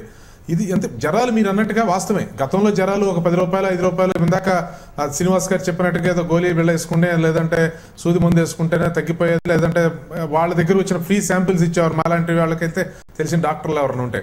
కానీ ఇప్పుడు మీరు చెప్పిన దాంతో ఏకీపిస్తాను. అదే సందర్భంలో నిధులని సాధ్యమైనంత వరకు దుర్వినియోగం కాకుండా చూడాల్సినటువంటి బాధ్యత కూడా ప్రభుత్వం మీద ఉంటుంది. మనం ఇక్కడ ఆరోగ్యశ్రీలో దుర్వినియోగం అవుతా ఉన్నాయని చెప్పి ఈ నిర్ధారణ కోసం ఎంత ఖర్చు అవుతుందో తెలవదు అని చెప్పి అనేటువంటి అంశాలని ఆరోగ్యశ్రీలో చేర్చడం వల్ల మరి మంచిదే. కానీ ధనం ఏ విధంగా అంటే ఇప్పుడు సపోజ్ ఒక డెంగ్యూ అని నిర్ధారణ అయింది, ఇప్పుడు ఇందాక చెప్పారు 1500 రూపాయలు డెంగ్యూ ఫీవర్కి దానికి తీసుకున్నారు, దానికి అయ్యే ఖర్చు 150 నుంచి 200 రూపాయలు సార్. కానీ కార్పొరేట్ హాస్పిటల్లో 1000 నుంచి 1500 రూపాయలు దానికి ఛార్జ్ చేస్తా ఉన్నారు. అంటే ఒక్క దానిలోనే ఆ టెస్ట్కి సంబంధించిన ఒక్క దానిలోనే వారికి 1000 రూపాయల దాకా ఉంటుందంటే ఏం చేస్తారు మరి? గవర్నమెంట్ హాస్పిటల్స్ ఆ ఫెసిలిటీ లేదు, ఖచ్చితంగా ప్రైవేట్ హాస్పిటల్కే వెళ్ళాలి. గవర్నమెంట్ హాస్పిటల్కి వెళితే ఆరోగ్యశ్రీ రికమెండ్ చేయరు, ఆరోగ్యశ్రీ రికమెండ్ ప్రైవేట్ హాస్పిటల్ పంపిస్తారు. అక్కడ ఆ డాక్టర్ గారే ఉంటారు, ఇక్కడ ఆ డాక్టర్ గారే ఉంటారు. వారు ఇక్కడ పంపించిన తర్వాత ఆరోగ్యశ్రీ పంపిస్తారు, అక్కడ డబ్బులు ఎక్కువ వస్తాయి. ఇది ఇప్పుడు ఒకటి సార్, ఇది సిస్టంలో లోపం, ఇది సిస్టంలో లోపం. అరికట్టలేకపోవడం మన పాలకుల చేతగానితనం. ఆ చేతగానితనానికి పేదవాడు ఎందుకు బలవ్వాలి? ఇప్పుడు డెంగ్యూ అనేది పాజిటివ్ అయినా నెగిటివ్ అయినా నాకు తెలిసిందంటే అక్కడ డాక్టర్లు ఉన్నారు, 3 ఉన్నారు. పాజిటివ్ అయినా నెగిటివ్ అయినా కూడా దానికి మందులు లేవు సార్. వాస్తవానికి దాని తర్వాత ఎప్పుడైనా తెలుసుకోవచ్చు. కానీ ఈ 1000 రూపాయల కోసమే వాళ్ళు టెస్ట్ చేస్తూ ఉంటారు. అంటే ఇప్పుడు 4-5 రోజులు 6 రోజులు పోయిన తర్వాత ప్లేట్లెట్స్ నిర్ధారణ చేసిన తర్వాత చేయాల్సిన దాన్ని ఈ టెస్ట్ వల్ల ఉపయోగం ఉండదు సార్ వాస్తవానికి. కానీ ఈ ప్లేట్లెట్స్ కూడా జ్వరం వచ్చిన తర్వాత 4-5 రోజుల తర్వాత తగ్గుతూ ఉంటాయి. అంటే ఇవన్నీ కూడా సరే, నేను ఎత్తు ముందా లాగా మేము ఎందుకు రిస్క్ తీసుకోవాలి, మేము మొదటి క్షణం నుంచే ఉంటామని చెప్పి డాక్టర్లు చెప్తా ఉంటున్నారు. కానీ దీనిలో ప్రభుత్వ ధనాన్ని ఉపయోగించడం అనే దగ్గరికి వచ్చేటప్పటికి ఆ ఉపయోగం దుర్వినియోగం అవుతే గనక మళ్ళా ప్రజలకి సమాధానం చెప్పాల్సిన బాధ్యత ప్రభుత్వం మీదే ఉంటుంది కదా. ఇక్కడ అది సమస్య సార్. కాదు రామకృష్ణ గారు, అంటే ట్రీట్మెంట్ అంటే దీనికి బేసిక్గా సపోర్టివ్ ట్రీట్మెంట్.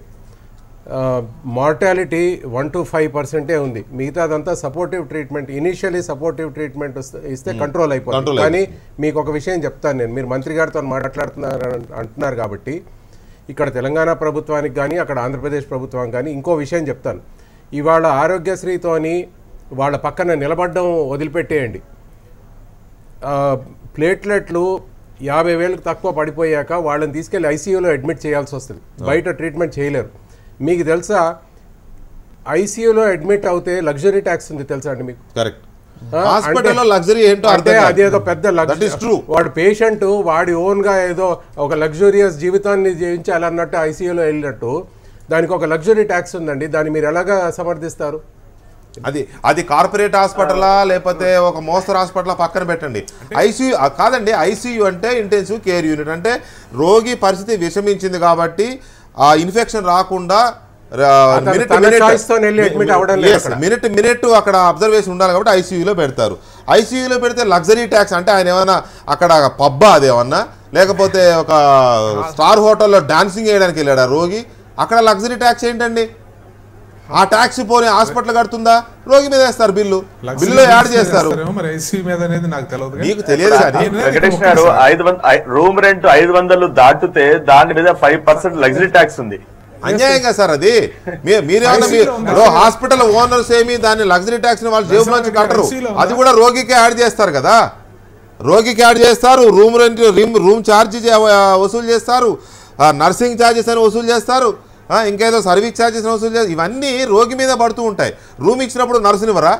సరే వాడు డీలక్స్ సూపర్ డీలక్స్ రూమ్ లో వెళ్తే వాడికి ఛార్జ్ చేసుకోండి లగ్జరీ ట్యాక్స్, వాడు చాయిస్ తోనే వెళ్తున్నాడు. కానీ జనరల్ వార్డ్ లో వాడు ఐసీయూలో ఇవన్నీ ఒక మధ్యతరగతి దిగువ మధ్యతరగతి పేద వర్గాలకు సంబంధించిన వ్యవహారంలో చూసినప్పుడు డెఫినెట్గా ప్రభుత్వాలు ఆరోగ్యశ్రీ ట్రస్టు హాస్పిటల్స్ కలిసి పీల్చి పిప్పి చేస్తున్నాయి, డబ్బులు లేకపోతే నడి రోడ్డు మీద వదిలేస్తున్నాయి.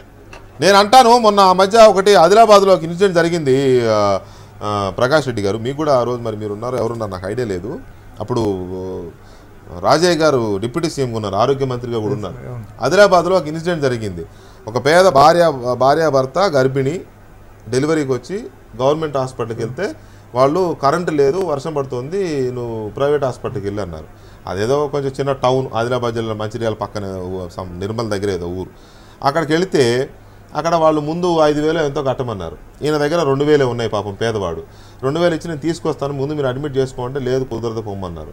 బలవంతంగా కాళ్ళు పట్టుకుంటే అడ్మిట్ చేసుకుని వరండాలో కూర్చోబెట్టి నేను డబ్బుల కోసం వెళ్ళాడు. వచ్చేసరికి పరిస్థితి ఏంటంటే భార్య గేటు దగ్గర డెలివరీ అయి ఉంది, డబ్బులు రాలేదని చెప్పి వాళ్ళు బయటికి పంపించేశారు.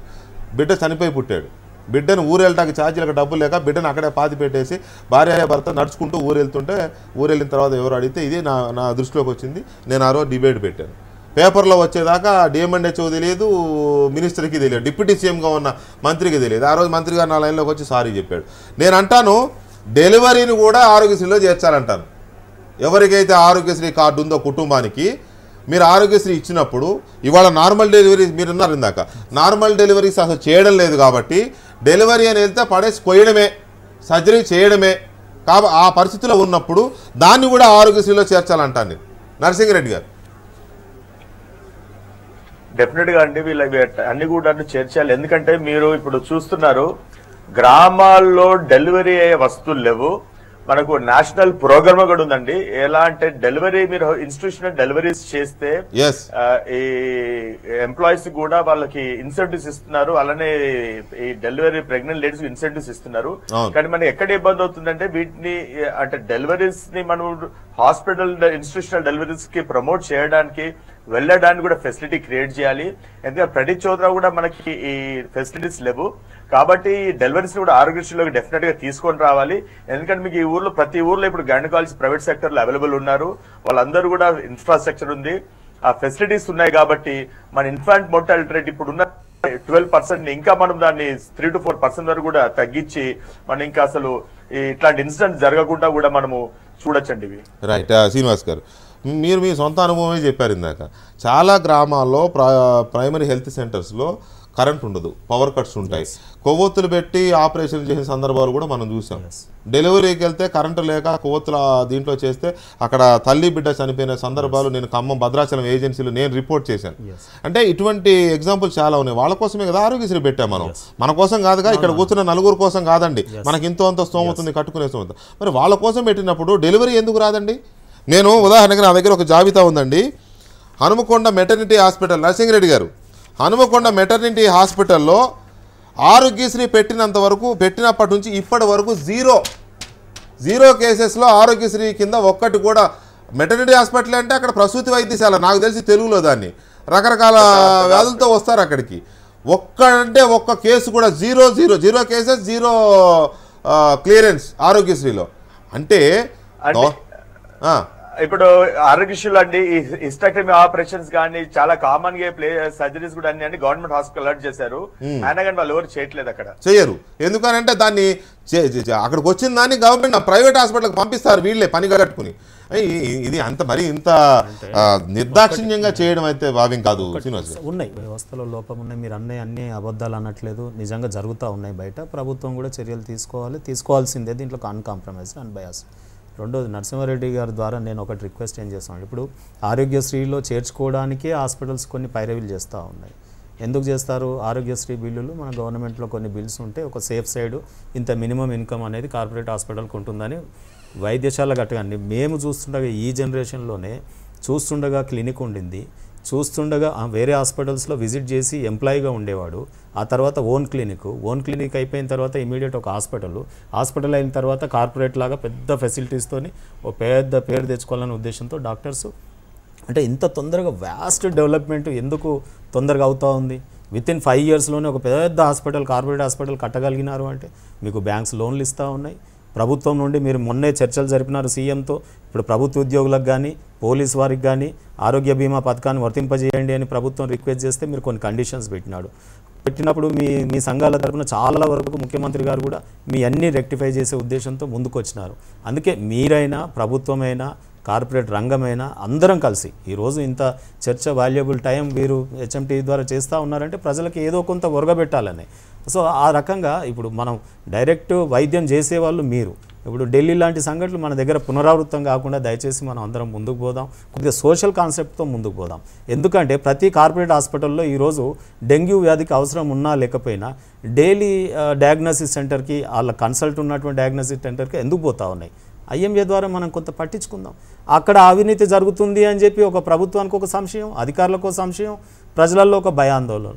మనం అందరం కలిసికట్టుగా ఈ సమాజానికి ఏదైనా, ఎందుకంటే అండర్ ప్రెజర్ ట్రీట్మెంట్ మీది డాక్టర్ దగ్గరికి ఇంతకుముందు వారు అన్నట్టు వెంకటకృష్ణ గారు ఒక ప్రెజర్లో వస్తారు. సీరియస్ పేషెంట్ తీసుకొచ్చిన తర్వాత ఇది మెడికల్ లీగల్ కేసా లేకపోతే ఇంకో రకంగా ఇది మీరు అక్కడికి పోండి ఇన్ని బిల్లు కడితేనే డబ్బులు కడితేనే చేర్చుకుంటాం అనే విధానం కాకుండా 100% కంపల్సరీ వచ్చిన పేషెంట్ని కంపల్సరీ అడ్మిట్ చేసుకొని ఒక్కరోజు ట్రీట్మెంట్ అయితే ఇవ్వగలుగుతారు మన కదా. సుప్రీంకోర్టు కూడా ఒక్కరోజు చెప్పింది. సుప్రీంకోర్టు కూడా మన చెప్పింది. సుప్రీంకోర్టు కూడా ఇప్పుడు మాకు చెప్పింది. యాక్సిడెంట్ కేసులలో కూడా లాయర్గా మేము చూస్తూ immediate గా ఉంటాం. చేర్చుకోవాలి. ఎమ్మెల్సీ తర్వాత కేసులు అవుతే మీరు తీసుకోరు. Otherwise ఇప్పుడు ఎందుకంటున్నట్టే కొంత వ్యవస్థలో మనం అందరం కూడా ఇప్పుడు ప్రజలు చైతన్యవంతుల వాళ్ళు అంటాం, అదే విధంగా మనం కూడా కొంత చైతన్యవంతులమై కొంత సోషల్ కాన్సెప్ట్ వచ్చిన ప్రతి పేషెంట్ ఒక్కరోజు ట్రీట్మెంట్ చేయగలిగే సత్తా మాత్రం ఏ కార్పొరేట్ హాస్పిటల్ ఇక్కడ ఉంటుంది.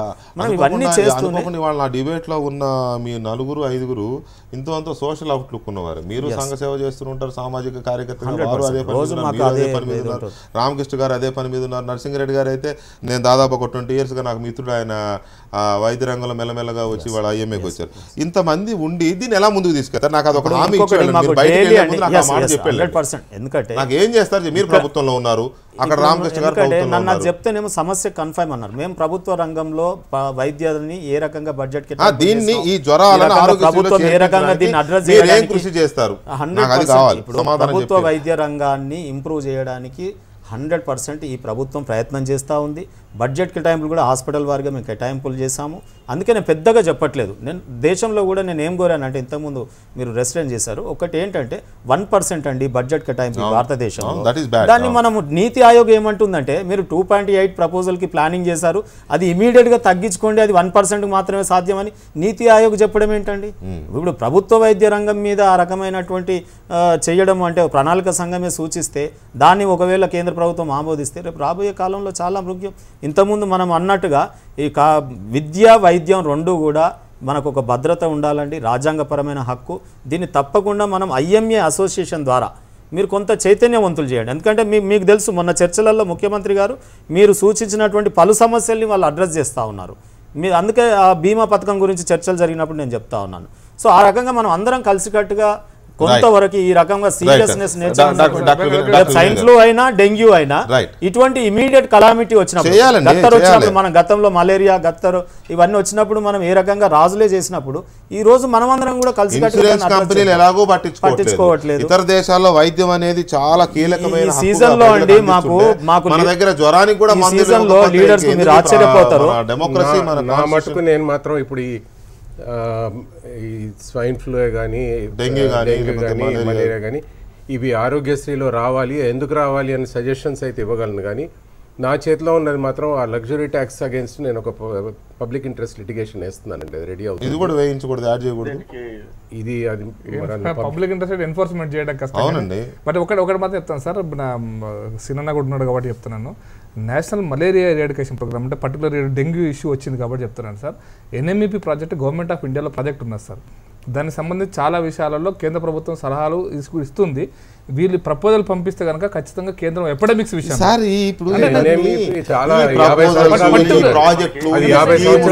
ఇవన్నీ ఉన్నాయి సార్, ఇవే లేవని ఎవరు అనడంలా, మీరే అంటున్నారా అమలు కావడం లేదు.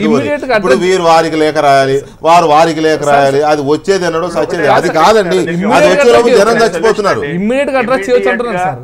ఇమ్మీడియట్ గా గవర్నమెంట్ చెప్పండి వెంకటేష్ గారు, ఇమ్మీడియట్ గా గవర్నమెంట్ ఒక 3-man కమిటీ ఫామ్ చేసి ఉస్మానియా సూపరింటెండెంట్ గారిని, గాంధీ సూపరింటెండెంట్ గారిని, అలానే వరంగల్ హాస్పిటల్ సూపరింటెండెంట్ గారిని 3-man కమిటీ ఫామ్ చేసి వీటికి ప్రోటోకాల్స్ మరియు ఒక ఇవి సిస్టమ్స్ అంటే ఈ డెంగ్యూని వీటిని అన్నిటి కూడా ఈ సీజనల్ డిసీజ్ ని ఎలా ఆరోగ్యశ్రీలో ఇంక్లూడ్ చేయాలనేది వీళ్ళు కూర్చొని చర్చించి ప్రోటోకాల్స్ ఫామ్ చేస్తే డెఫినెట్ గా ప్రైవేట్ హాస్పిటల్స్ అన్ని ముందుకు వస్తాయి. వీటిని ఆరోగ్యశ్రీలో మనం నరసింహారెడ్డి గారు మీరు ఇంతకు ముందు ప్రైవేట్ హాస్పిటల్స్ అసోసియేషన్ ప్రతినిధిగా కూడా పనిచేశారు. ఇప్పుడేమో ఐఎంఏలో ఉన్నారు. ఐఎంఏ అంటే not only for doctors and hospitals, it is also meant for patients, it is also meant for people. So నేను అడుగుతాను మిమ్మల్ని, మీరు కూడా ఐఎంఏ తరఫున ప్రభుత్వాన్ని, ఎందుకంటే టైం లేదు, ఆల్రెడీ రోగాలు ముదిరిపోతున్నాయి, ఇప్పటికే 100,000 మంది పేషెంట్లు హాస్పిటల్స్ లో ఆల్రెడీ అంటే చాలా రిప్రజెంటేషన్స్ కూడా ఇచ్చాము వీటిని ఆరోగ్యశ్రీలో ఇంక్లూడ్ చేయాలని. ఈ రోజు కూడా చెప్తున్నా అండి, మీరు లేఖలు రాస్తేనో వినతి పత్రాలు ఇస్తేనో అయ్యే పని కాదు. ఆల్రెడీ కేసీఆర్ గారు చైనా నుంచి ఇప్పుడే దిగినట్టున్నారు ఈ పూట. దయచేసి మీ అసోసియేషన్ తరఫున కాస్త ఒత్తిడి తీసుకొచ్చి వీళ్ళని ఆరోగ్యశ్రీలో చేర్చండి, మేము నిస్వార్థంగా సేవ చేస్తాం నిస్వార్థంగా అంటే ఫ్రీగా చేయమని కాదు, సేవ చేస్తాం, అవినీతికి అక్రమాలకు తావు లేకుండా చేస్తామని చెప్పి ఒక హామీ ఇచ్చేనా దాన్ని చేర్పించండి, మిమ్మల్ని ప్రజలు గుర్తుపెట్టుకుంటారు పేద ప్రజలు. దీనికైనా ప్రభుత్వం నిర్ణయించే ధర యాక్సెప్ట్ చేయండి. ఆరోగ్యశ్రీలో కూడా ఇక్కడ టెక్నికల్ గా వీళ్ళ ప్రాబ్లం ఏంటంటే వారు ఊహించిన ఖర్చు ఒక్కొక్కసారి ప్రభుత్వం ఇచ్చేదానికి బేరీజ్ కాదు అని చెప్పి వీళ్ళు భయపడతా ఉన్నారు. తప్పు ప్రభుత్వం దగ్గర ఉంది. ఎలా ఉందంటే ఆరోగ్యశ్రీ నిబంధనల ప్రకారం వాళ్ళు చెప్తున్నది ఏంటంటే, ఆరోగ్యశ్రీ దీని కింద టైఫాయిడ్ ఎవరైనా పేషెంట్ వచ్చినట్లయితే అది కన్ఫర్మ్ అయ్యి ప్లేట్లెట్ పడిపోయేసరికి వారం 10 రోజులు పడుతుంది. అప్పటి నుంచి మాత్రమే ఆరోగ్యశ్రీ అప్లికబుల్ చేస్తాము అని అంటున్నారు. అంటే ఈ వారం రోజుల్లోనే బోల్డెన్ డబ్బులు అయిపోతున్నాయి. దానికి ఎవరు బాధ్యులు?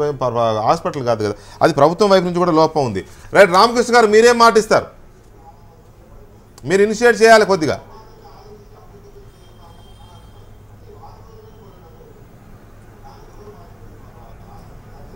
రైట్, ఎనీవే జ్వర పీడితులు కూడా ఆరోగ్యశ్రీ కింద చెప్పండి. నిధులు దుర్వినియోగం కాకుండా చూసేదానికి ప్రయత్నిస్తాం సార్. అదే సందర్భంలో పేదలకు ఏదైతే ఇప్పుడు ఇలా వచ్చిందో దీన్ని సాధ్యమైనంత వరకు దాన్ని వచ్చేదానికోసం ఆలోచన చేసి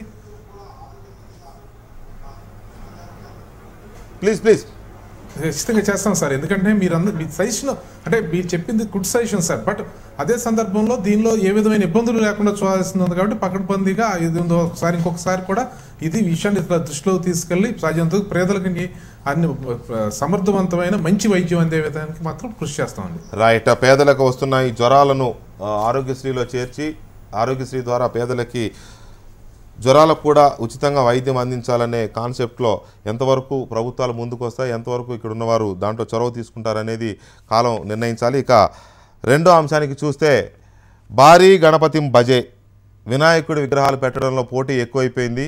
అడుగుల తర్వాత 60 అడుగులు 70 అడుగులు 100 అడుగులు దాటిపోయిన విగ్రహాలు దర్శనమిస్తున్నాయి. అలాగే వేల కిలోల బరువైన లడ్డూలు మనకి తెర మీద ఇవాళ కనబడుతున్నాయి. వినాయక విగ్రహాల దగ్గర లడ్డు అనే అర్థమే మారిపోయింది. వేల కిలోల లడ్డు అనేది ఎందుకు అవసరమా? అలాగే రకరకాల కార్యక్రమాలతో వినాయక ఉత్సవాలు జరుగుతున్న నేపథ్యంలో ఏం జరగాలి, ఏం జరగకూడదు, లంబోదరుడు అంటే పెద్ద ఉదరం కలవాడు, పొట్ట కలవాడు అనే అర్థాన్ని మార్చేసి 6 ప్యాక్ వినాయకులు వచ్చేస్తున్నాయి. అసలు దేవుడికి ఏ రూపం పడితే ఆ రూపాన్ని ఇచ్చేయొచ్చా? ఎంతవరకు హిందూ సాంప్రదాయం దీన్ని యాక్సెప్ట్ చేస్తోంది? ఒకవేళ యాక్సెప్ట్ చేయకపోతే మండపాల్లో ఇలాంటి వినాయకులు ఎలా కొలువు తీరుతున్నారు? ఈ డిబేట్లోకి వెళ్లే ముందు చిన్న బ్రేక్.